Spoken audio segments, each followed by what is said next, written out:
My daughter-in-law posted a TikTok calling me trailer trash while I was flatlined in surgery. I'm not kidding. September 15th, 2024. I'm in room 314 at Harvest Valley Medical Center, coming out of a heart procedure that nearly killed me. My son James is pacing the hallway, worried sick. And there's Stephanie, my daughter-in-law, sitting in the corner with her iPhone 15 Pro Max, filming herself.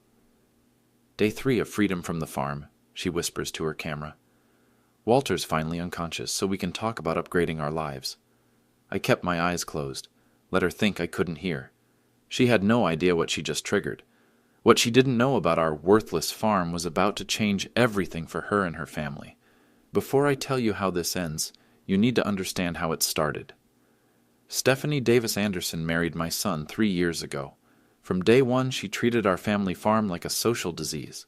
Our place sits on 200 acres in Harvest Valley, Iowa, about 45 minutes from Des Moines. Been in the Anderson family since 1924. The red barn's older than most buildings in town. The farmhouse? Built in 1952, same year I was born. Nothing fancy, but it's home. Stephanie saw it differently. This isn't a home, she told James after their first overnight visit. It's a poverty museum. She came from what she called old money. Her parents, David and Carol Davis, used to own a vineyard in Napa Valley. Used to. Lost everything in the 2008 crash, but Stephanie never stopped acting like royalty. She drove an $89,000 BMW X7, carried a $12,500 Hermes Kelly bag, wore designer clothes that cost more than most people's monthly salary. Meanwhile, I drove a 1987 Ford F-150 worth maybe $8,200 on a good day. Wore Carhartt work jackets that cost $89 each and lasted 20 years. My idea of fancy was dinner at the Harvest Valley Diner, where coffee still costs $1.50. The social media campaign started small. Instagram stories about visiting the countryside, then TikTok videos about rural life adventures, always with that condescending smile, like she was documenting a zoo exhibit. My father-in-law still uses a rotary phone, she'd giggle to her followers, literally from the Stone Age. The comments ate it up. Girl, you're slumming it. How do you survive without Starbucks? That's not rustic, that's just sad. 6 months ago, the tone shifted. Generational poverty is real, y'all, she posted, filming our kitchen with its 1970s appliances. Some families just accept being left behind. Her follower count exploded. 47,000 people watching her mock our life. Brand partnerships started rolling in. Skincare companies, fashion brands. Everyone wanted to sponsor the authentic influencer showing real America. This is my content goldmine, she told James one night, thinking I couldn't hear from the living room. Poor farm life is so hot right now. James tried defending us. Dad built something here, Steph. This farm means everything to him. Built what? She laughed. A monument to refusing progress? Your dad's stuck in 1950 and he's trying to drag us down with him. But she was building quite the following with her farm-shaming content. Each video more brutal than the last. The wooden kitchen table handmade by my grandfather became furniture poverty. My collection of farming magazines became hoarding behavior. Our family photos on the mantle became shrine to failure. The breaking point came in August. Stephanie filmed herself in our living room, speaking directly to the camera. I've been documenting generational poverty for months now, she said, panning across our furniture. This is what happens when families refuse to evolve. Look at this place. Everything's falling apart. The carpet's from 1985. The couch has permanent body impressions. This isn't humble living, it's giving up. She zoomed in on my father's purple heart, displayed in a simple frame on the bookshelf. Even their war memorabilia is bargain basement, she smirked. My followers deserve to see authentic wealth, not this hillbilly cosplay. 2.3 million views, 47,000 shares. The comments section exploded with people either defending us or joining her mockery. Local news picked it up. Iowa farm family becomes unlikely social media stars. That's when I knew she was planning something bigger, something that would change our lives forever. But she had no idea I was already 3 steps ahead. The cruelest conversation happened on September 18th, 3 days after my surgery.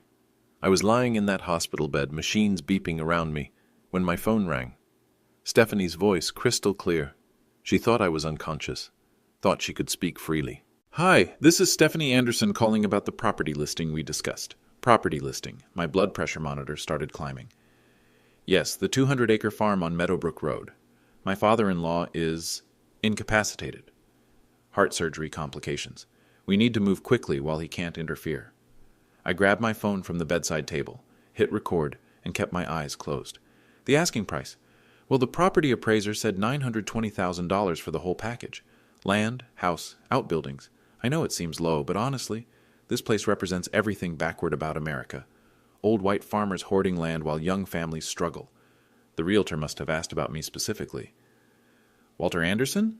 He's 68, no business sense whatsoever. Been farming the same plots for 40 years like it's still 1950. No modernization, no efficiency. The man still handwrites his accounting in ledger books. Can you believe that? She was pacing now. I could hear her heels clicking on the hospital floor.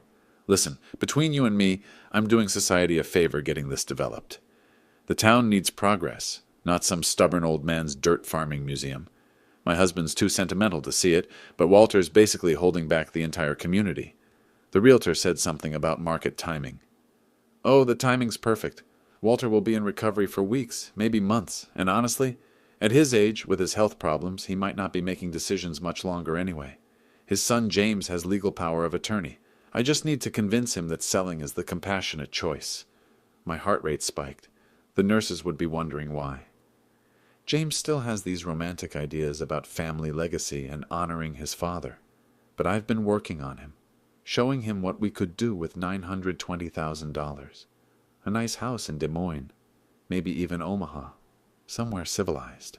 She paused and I heard her typing on her phone. You know what the funniest part is? Walter thinks he's some kind of successful businessman. The man drives a truck older than my little sister, wears the same 3 flannel shirts year-round, lives like he's afraid to spend a dime. If that's success, I'll take failure any day. The realtor must have asked about neighborhood interest. The neighbors will thank us. Everyone's tired of looking at that eyesore. Peeling paint, broken fencing, rusty equipment scattered everywhere. It's dragging down property values for miles. This isn't a farm, it's a poverty museum. Now she was getting animated. This was her true voice. I married into this family thinking there was hidden wealth somewhere. You know how farmers are supposed to be land rich? Well, turns out some farmers are just land poor. Really, really poor. Walter's got maybe $50,000 in the bank on a good day. No investments, no retirement fund worth mentioning. Just dirt. Hundreds of acres of dirt. Another pause. More typing. My parents think I'm crazy for staying this long. They're right. I've got followers now. Brand partnerships. Real opportunities. But I can't build an influencer career from a cornfield in nowhere, Iowa. This place represents everything I'm trying to escape. The realtor said something about paperwork. James will sign. He has to. I've shown him the numbers. We're bleeding money every month keeping this place running. Property taxes, equipment maintenance, seed costs. It's like pouring money into a black hole. And for what? So Walter can pretend he's still relevant. She was walking again, probably back toward my room. The best part? Once we sell, we can finally start living like adults. No more pretending to respect his farming wisdom. No more family dinners in that depressing kitchen. No more listening to stories about the good old days when corn was king. One final insult for the road. You want to know the truth? Walter Anderson is everything wrong with rural America. Stubborn, backwards, and too proud to admit the world passed him by. This sale isn't just good business. It's mercy. For him and for us. The call ended. Stephanie walked back into my room, sat down, and started scrolling through her phone like nothing happened. If only she knew who she was really talking about. I kept that recording safe. Every word documented, every insult preserved, because Stephanie Davis Anderson had no idea she'd just declared war on the wrong farmer. I had exactly 72 hours to decide how this would end. The doctor said I'd be discharged on September 21st. The realtor scheduled a property walkthrough for September 22nd. James was wavering, caught between his wife's pressure and his own doubts. Stephanie was already posting TikToks about exciting life changes coming soon. I could have stopped it immediately. Sat up in that hospital bed, called my lawyer, shut down the whole operation, but that would have been too easy, too simple. Stephanie thought she was dealing with a confused old farmer who kept his money under the mattress. She had no idea what 3 decades of quiet investment had built. No idea that her worthless dirt farm was headquarters to something much bigger. Let me tell you what she didn't know. In 1987, I bought my first property outside the family farm. A foreclosed house in town for $12,000. Fixed it up, rented it out. Used that income to buy another house, then another. By 1995, I owned 17 rental properties across 3 counties. But real estate was just the beginning. That same year, I started Anderson Organic Farms, LLC, not just growing corn and soybeans like every other farmer in Iowa. Organic produce, specialty crops, direct contracts with grocery chains. Whole Foods has been buying from us since 2003. $285,000 in monthly revenue. That's what those poor dirt fields generate, every month. For the past 15 years. The rental properties, 23 now, worth $14.2 million total. Monthly rent income, $67,000. The organic farming operation, valued at $38 million according to our last business assessment. Stephanie was trying to sell a $920,000 farm. She was actually trying to sell a $52 million agricultural empire, but here's the part that would destroy her. 3 years ago, when her parents lost their vineyard and needed work, who do you think quietly hired them? David Davis, groundskeeper at Meadowbrook Country Club, $58,000 annual salary. Carol Davis, catering manager at the same club, $44,000 annual salary. They never knew their employer. All hiring went through management companies. All paychecks came from corporate accounts. But every dollar of their income for the past 3 years came from Walter Anderson's businesses. The country club itself? I bought it in 2019 when the previous owners defaulted on their loan, $3.2 million purchase price. Stephanie's parents work for me. They just don't know it. Remember Stephanie's sister, the one teaching at Willowbrook Private School? The school where Stephanie brags about her family's education connections? I own 51% of the school board, have since 2021. Her grandmother's assisted living facility, funded through the Anderson Family Foundation, has been for 4 years. Even the apartment complex where Stephanie and James live, Anderson Properties LLC bought it last year when the previous owner went bankrupt. For 3 years, Stephanie's entire family has been surviving on my money, while she made TikToks mocking my poverty. But I wasn't ready to reveal any of this yet. Strategic patience, that's what my father taught me. Let your enemies defeat themselves, Walter, then step aside and watch them fall. So I made my decision. I would let Stephanie continue her campaign. Let her dig deeper. Let her reveal exactly who she was to the whole world. Then, when she felt most confident, most secure in her victory, I would show her what real power looked like. I called my lawyer from the hospital bed. Michael, I need you to document everything. Every social media post, every conversation, every legal document they try to file. I want a complete record. Are you planning to contest the sale? I'm planning to teach someone a lesson about respect. Next, I called my accountant. Janet, I need a full portfolio review. Every property, every business, every investment. I want documentation showing exactly how much the Anderson family is worth. Is this for estate planning? It's for education. Finally, I called the management company that runs Meadowbrook Country Club. This is Walter Anderson. I need you to schedule performance reviews for David and Carol Davis. Nothing negative, just standard evaluation procedures, and I want it done publicly during the monthly staff meeting.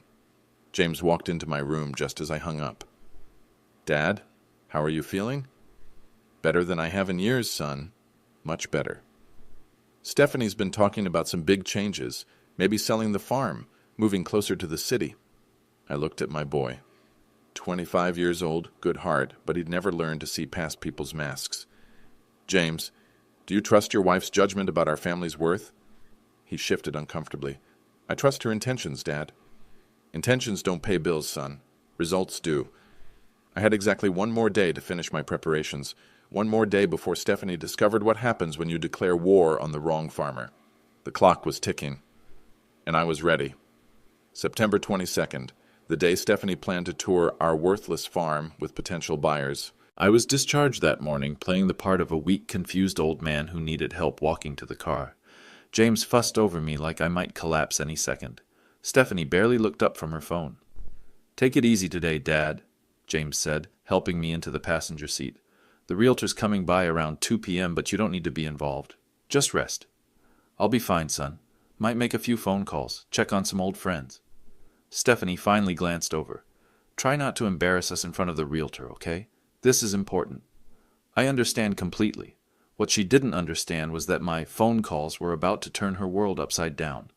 First call went to Michael Stevens, my property manager at Meadowbrook Country Club. Michael, this is Walter Anderson. I need to discuss some staffing concerns. Of course, Mr. Anderson. What's the issue?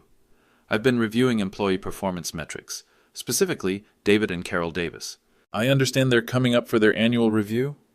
That's correct. Both have been solid employees. No complaints. Good. I want their reviews conducted at next week's staff meeting. Full transparency. And Michael, I want every employee to understand that their job security depends on maintaining our club's reputation for excellence. Absolutely, sir. Should I mention any specific performance standards? Just remind everyone that discretion and loyalty are core values here. Employees who respect the institution will always have a place. Those who don't, well, we have policies for that. Michael knew exactly what I meant. The club's employee handbook was crystal clear about social media conduct and confidentiality agreements. Second call went to Jennifer Martinez, my accountant. Jennifer, I need you to review the Anderson Foundation's charitable giving commitments. Certainly. Are you considering any changes? Just ensuring all recipients still meet our criteria. Particularly any elderly care facilities we've been supporting. I want to verify that families we help are truly deserving of continued assistance. I'll pull those records. The Sunset Manor account, correct? Among others. Some beneficiary families may have changed circumstances. We should reassess their need for charitable support. Jennifer understood. The Foundation's bylaws required regular evaluation of all recipients. If beneficiary families demonstrated ingratitude or disrespect toward donors, funding could be redirected to more deserving causes. Third call was to my business attorney. Patricia, I want to review our lease agreements, specifically residential properties managed through Anderson Holdings. Any particular concerns? Tenant behavior. Some renters may be violating community standards clauses. I need documentation ready for any necessary lease actions. I'll prepare the relevant files. Are we talking about specific properties? Willowbrook Apartments, Unit 23. B. Recent tenant activity may constitute grounds for review. Patricia knew the drill. Every lease included behavioral clauses about maintaining community reputation. Social media attacks on local businesses or prominent community members could trigger review procedures. By noon, the machinery was in motion. That afternoon, while Stephanie gave her realtor tour, pointing out every problem with our primitive farm, David Davis received an unexpected phone call at Meadowbrook Country Club.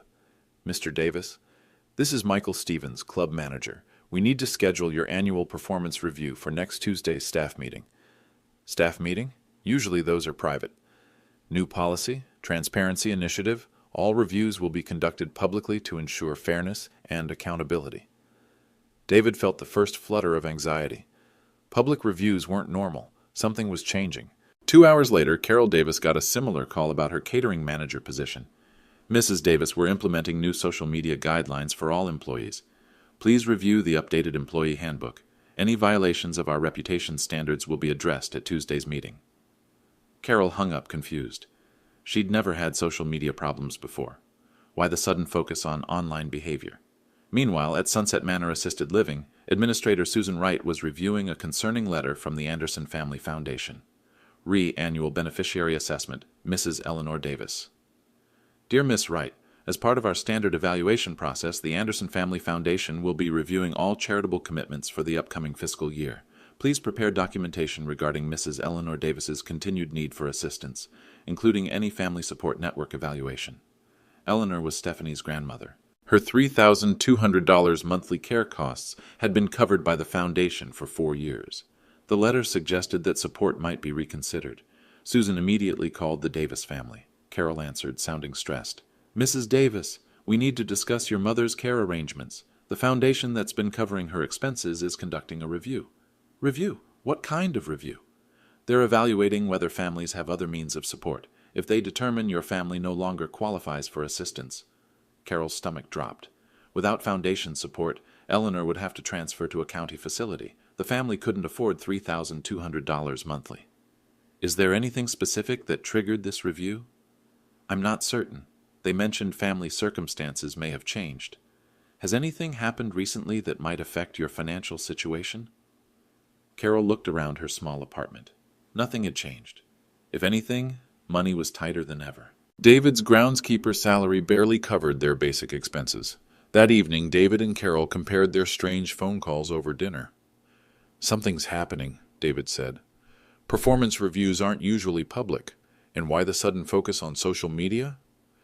"The foundation letter mentioned family circumstances changing," Carol worried. "What could they mean?"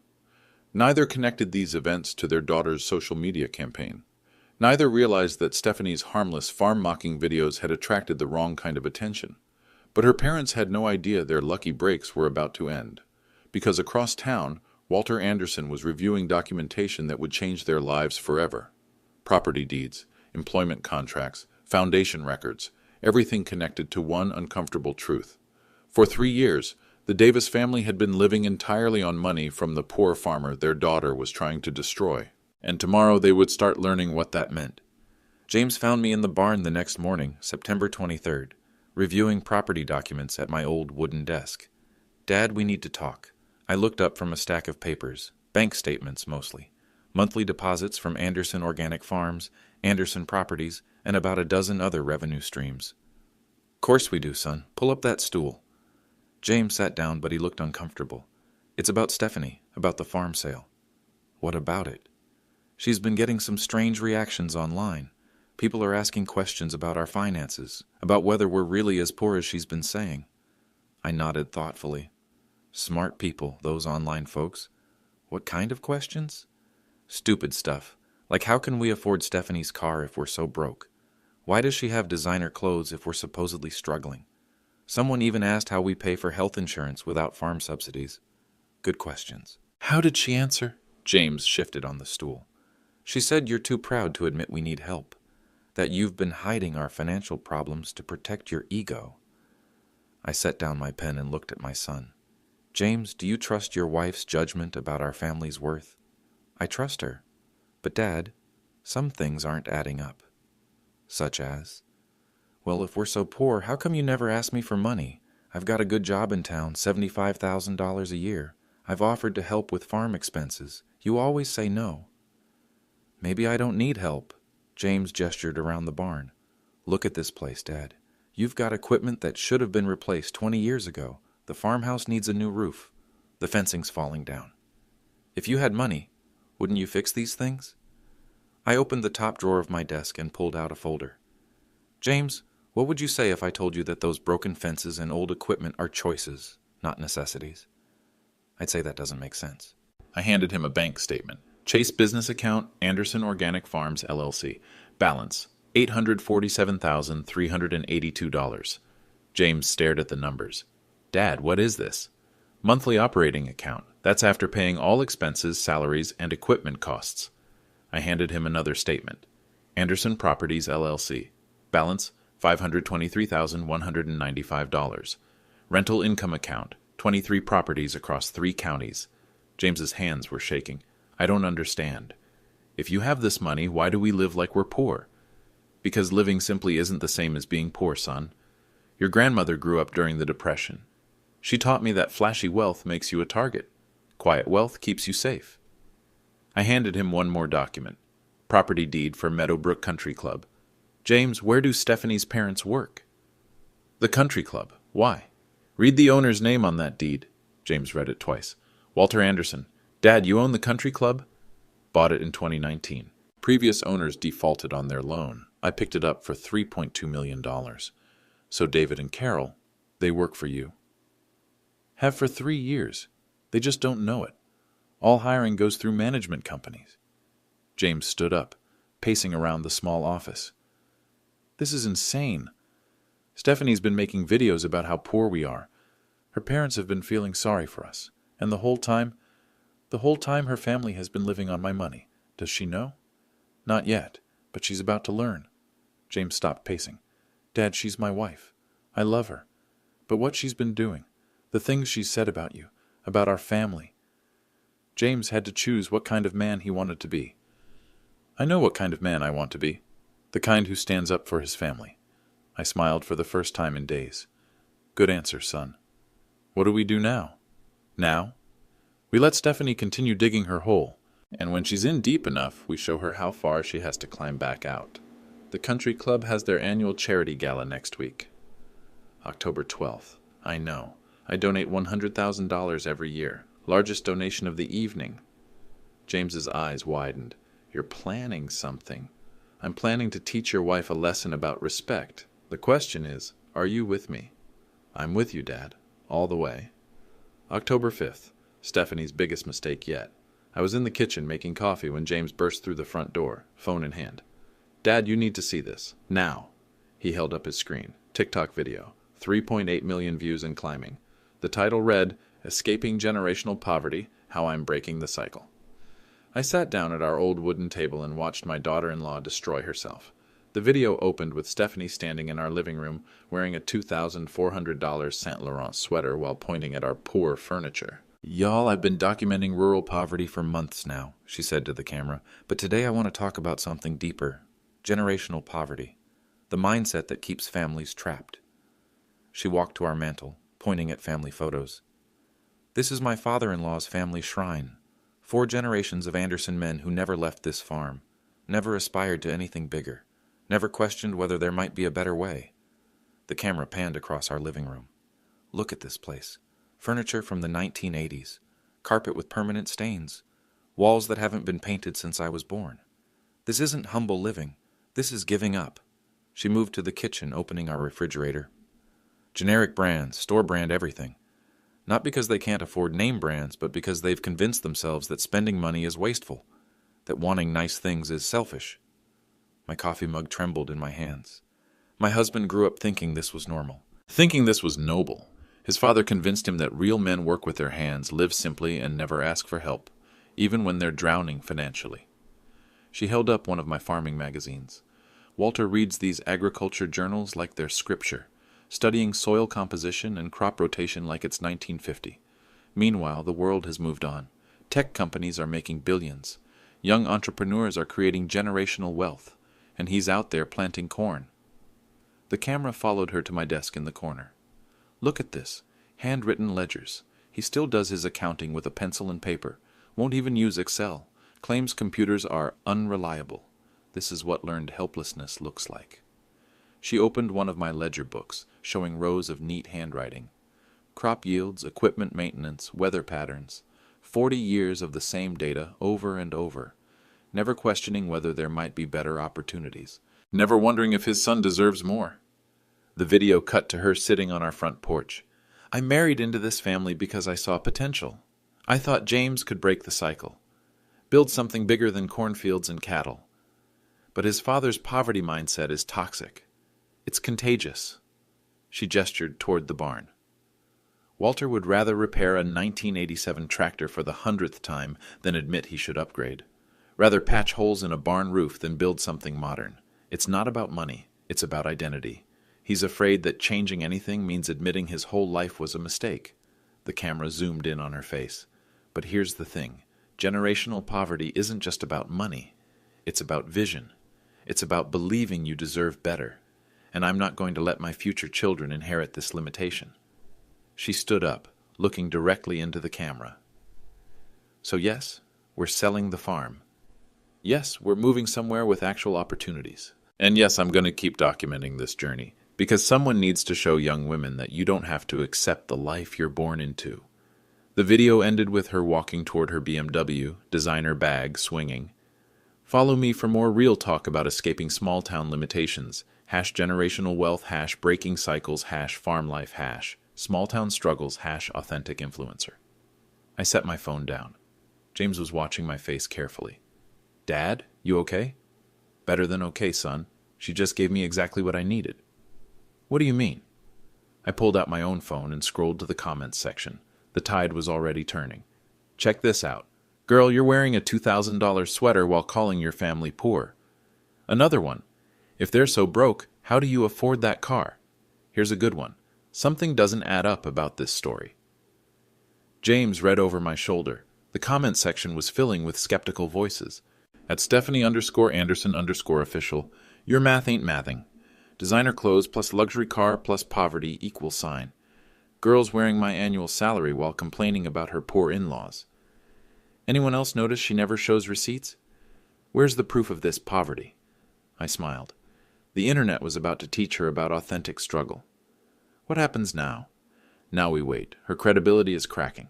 When it breaks completely, we'll be there to show everyone the truth. The charity gala's in 1 week. Perfect timing. She'll be riding high on viral fame, thinking she's untouchable. I stood up, walked to the window. That's when we strike. October 10th. 2 days before the charity gala. Time to compile everything. I spread the documents across our dining room table like a general planning a campaign. 3 years of evidence. 3 years of careful documentation. 3 years of watching Stephanie's family unknowingly depend on my charity while she mocked my poverty. James sat across from me, staring at the paper mountain. "Dad, this is incredible. How long have you been preparing for this?" Since the day she posted that first video mocking our kitchen, I knew eventually she'd pushed too far. I organized the documents into neat stacks. First pile, property deeds. 23 rental properties worth $14.2 million. Meadowbrook Country Club purchased for $3.2 million. Willowbrook Private School, 51% ownership stake. Anderson Organic Farms valued at $38 million by the state assessor. Total real estate portfolio, I told James, $52.4 million. Second pile, employment records. David Davis, hired as groundskeeper September 2021. Annual salary $58,000. Carol Davis, hired as catering manager October 2021. Annual salary $44,000. Both employees of Meadowbrook Country Club owned by Walter Anderson. Her parents' combined income for 3 years, $306,000. Every dollar from companies I own. Third pile, foundation documents. The Anderson Family Foundation had quietly supported multiple Davis family needs, Eleanor Davis's assisted living costs. $3,200 monthly for 48 months. Total charitable giving to Stephanie's grandmother, $153,600. I've been paying for her grandmother's care since 2020, before Stephanie even joined our family. Fourth pile, business records. Anderson Organic Farms supplied organic produce to 17 major grocery chains across the Midwest.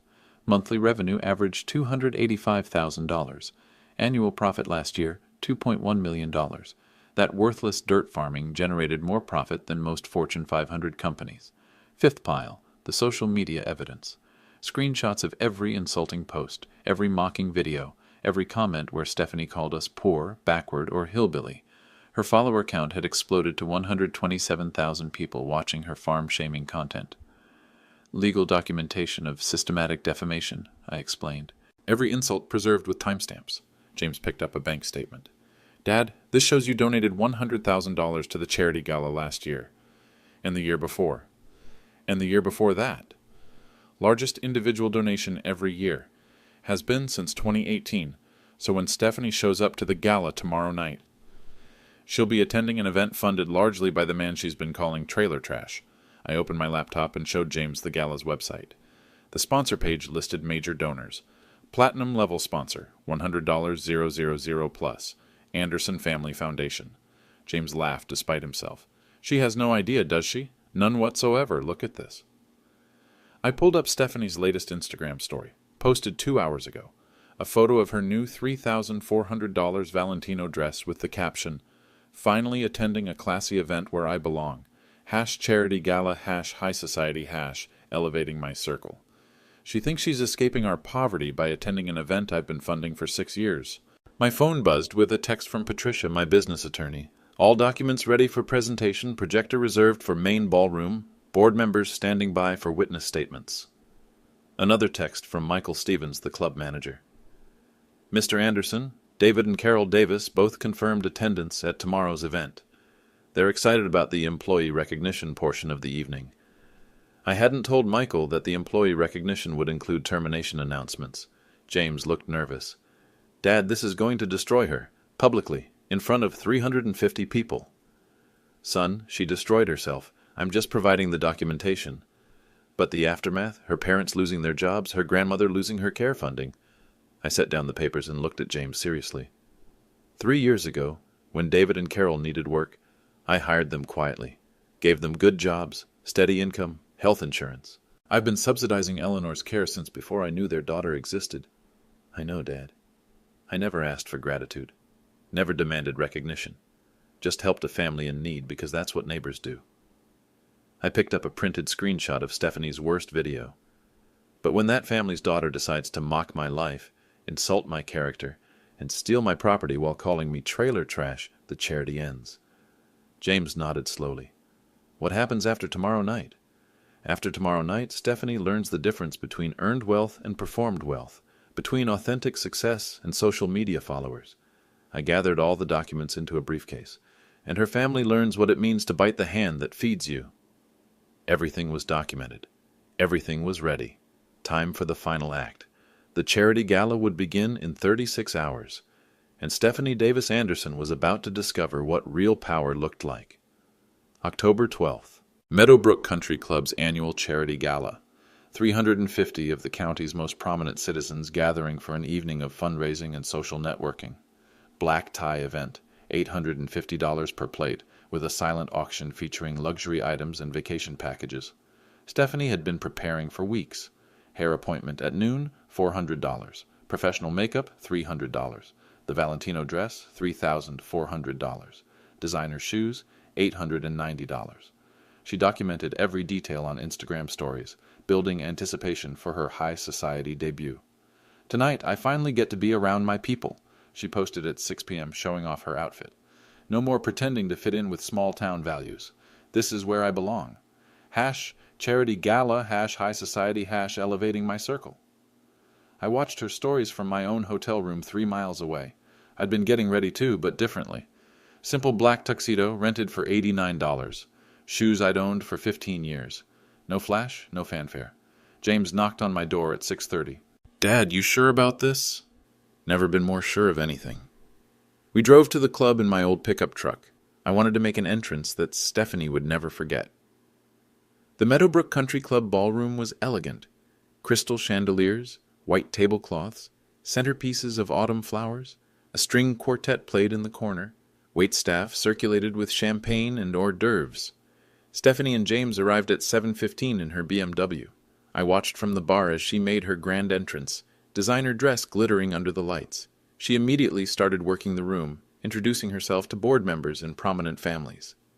"Hi, I'm Stephanie Anderson," I heard her tell Margaret Williams, the bank president's wife. "My family and I are new to the club's social circle." Margaret smiled politely. "Anderson? I know that name. Your family's been very generous to our charity events." Stephanie looked confused. "Oh, that must be a different Anderson family. We're new to charitable giving." I almost laughed. Margaret was talking about my donations, not realizing Stephanie was my daughter-in-law. By 8 p.m., the formal program began.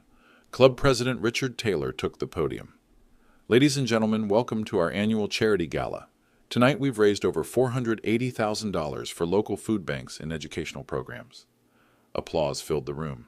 Stephanie clapped enthusiastically, probably calculating her social media content. "Before we begin our recognition ceremony, I want to acknowledge our most generous supporters. This year's platinum sponsor with a donation of $100,000 is the Anderson Family Foundation." More applause. Stephanie looked around, confused. James squeezed her hand, but his face was tense. "As has been our tradition for 6 years, Mr. Walter Anderson will now address the gathering." The room went quiet. I stood up from my table near the back. Stephanie's champagne glass slipped from her fingers, shattered on the marble floor. "Good evening, everyone." I walked slowly toward the podium, carrying my briefcase. The room was completely silent except for my footsteps and the faint whisper of fabric as 350 people turned to watch. For those who don't know me, I'm Walter Anderson. I own a small farm outside town, 200 acres of corn and soybeans. Very simple operation. I reached the podium and set down my briefcase. Some of you may have seen social media content recently about rural poverty, generational limitations, and the struggles of farming families. My daughter-in-law has been quite vocal about these issues. Stephanie was frozen at her table. David and Carol Davis, seated with other club employees, looked confused. I wanted to take this opportunity to address some misconceptions about agriculture in our community. I opened my briefcase and pulled out the first document. This is the property deed for Meadowbrook Country Club. Purchase price $3.2 million. Purchased in 2019 by Anderson Holdings, LLC. Murmurs rippled through the crowd. David Davis went pale. I mention this because several of our valued employees may not realize who ultimately signs their paychecks. I held up employment contracts. David Davis, groundskeeper, Carol Davis, catering manager, both excellent employees for the past 3 years. Combined salaries, $102,000 annually. Carol's hands flew to her mouth. The club members were looking back and forth between the stage and the Davis family table. I also want to address the Anderson Family Foundation's charitable work. We've been quietly supporting local families in need. Another document. Eleanor Davis, assisted living care. Monthly support, $3,200 for 48 months. Total foundation contribution, $153,600. Stephanie was trying to become invisible, slumping in her chair. Now, you might wonder why I'm sharing this information publicly. After all, charity should be private, shouldn't it? I pulled out my phone and connected it to the projector system. Unfortunately, some recipients of our family's generosity have chosen to publicly mock that generosity. The first screenshot appeared on the large screen. Stephanie's TikTok video calling our farm a poverty museum. Gasps echoed through the ballroom. This video received 2.3 million views.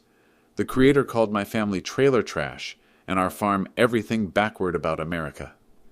More screenshots appeared, each more insulting than the last. My father-in-law represents generational poverty. Old white farmers hoarding land. Hillbilly cosplay. These are direct quotes from social media content created by someone whose family has been living on Anderson Foundation charity for 3 years. The room was dead silent. Stephanie had put her head in her hands. I want to be very clear about our farm's actual financial situation.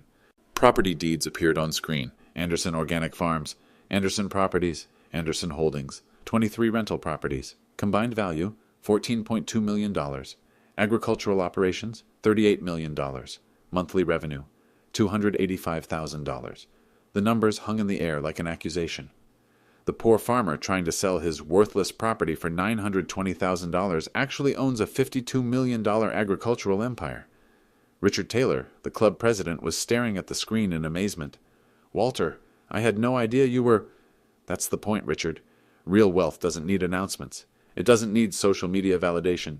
It just works quietly, helping people who need help." I turned to face Stephanie's table directly. "Until those people decide to bite the hand that feeds them." Stephanie finally looked up. Tears had ruined her $300 makeup. Effective immediately, the Anderson Family Foundation is reassessing all charitable commitments. Recipients who demonstrate ingratitude or disrespect will have their funding redirected to more deserving causes. David Davis stood up shakily. "Mr. Anderson, sir, we had no idea." "I know you didn't, David. That was intentional. But your daughter did know she was attacking her family's benefactor. She just didn't care." I pulled out the final document. Employment termination notices for David and Carol Davis, effective Monday morning. Eleanor Davis's assisted living funding ends October 31st. The apartment lease for Unit 23B at Willowbrook Complex is voided for violation of community standards. Carol started crying. David sat down hard, looking like he might faint. "You see, ladies and gentlemen, this is what happens when performed wealth meets authentic wealth. When social media followers try to compete with actual financial power." I closed my briefcase and looked around the room. Stephanie wanted to show her followers what escaping poverty looked like. Now they can watch her learn what real poverty feels like. The crowd sat in stunned silence as I walked back to my table.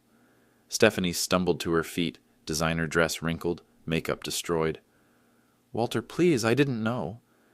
"You didn't know because you never bothered to ask. You just assumed, you judged, you mocked, and you broadcast that mockery to millions of people. I'll delete everything. I'll apologize publicly. Please don't do this to my parents."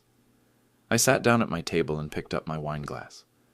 "Stephanie, 3 years ago I quietly hired your parents because they needed work. I've been paying your grandmother's care costs since before you joined our family. I never asked for credit, never demanded recognition. I know, I'm sorry, but I also never tolerated disrespect, and I certainly don't subsidize people who call me trailer trash on social media." The room was watching this exchange like a tennis match. Your followers wanted to see authentic wealth. Now they know what it looks like. It looks like consequences. Security appeared at my elbow. "Mr. Anderson, should we escort them out?" "No need. They'll leave on their own." Stephanie grabbed James's arm. "Please, James, talk to him." James looked at his wife with something between pity and disgust. "Steph, you did this. All of it. He gave your family everything and you mocked him for sport. But I didn't know. That's exactly the problem. You never tried to know. They left through the ballroom's main entrance, Stephanie's heels echoing on the marble floor. The room stayed silent until the doors closed behind them. Then Richard Taylor started clapping. Margaret Williams joined him. Within seconds, the entire ballroom was applauding.